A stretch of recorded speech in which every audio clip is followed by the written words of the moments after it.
म कवि होइन भावना लेख्छु शब्दगत लहर लहर बनाई मनका तृष्णा मेट्छु सेतो पानामा कलम समाई। कविता कसरी लेखिन्छ शैली गद्य पद्य नसुध म कवि होइन त्यसैले साहित्यिक नियम नखोज।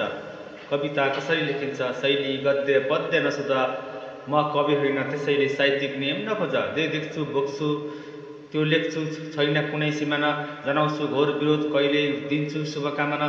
प्राज्ञिक शाब्दिक शब्दका भण्डारमा डुब्न म काँसुको खारिएका प्रतिभान सामु म नाथे के कविता लेखौँ काव्य कविता कथा गीत गजल निबन्ध विधा कति कति कवि बनी पल्टेको छु मात्र हुँ लेख्छु दिमागमा आका जति सरस सरल उत्पूर्ण व्यङ्ग कतै वेदनाका कुरा पनि सरल सरस उत्पूर्ण व्यङ्ग कतै वेदनाका कुरा पनि शब्दको पर्खाल लाउँछु सम्याउँछु तर म होइन बौद्धिक धनी ताली लिन सम्मान पाउन समाजमा मै हुँ भनी देखाउन लेखिन कविता सिर्फ लेखे मनका तृष्ण प्यास मेटाउन कल्पनामा हराउँछु भावुक हुन्छु कतै पागल पनि कलम कापीसित लाउँदै लेख्छु कविता जानी नजानी कस्तो हुनुपर्ने हो जिउडाल कविताको भित्री चुरु म कवि होइन थाहा छैन सात रङ नवरसको कुरो।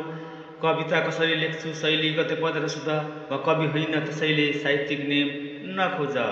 2062 5/11 मा लेखिएको कविता रचना।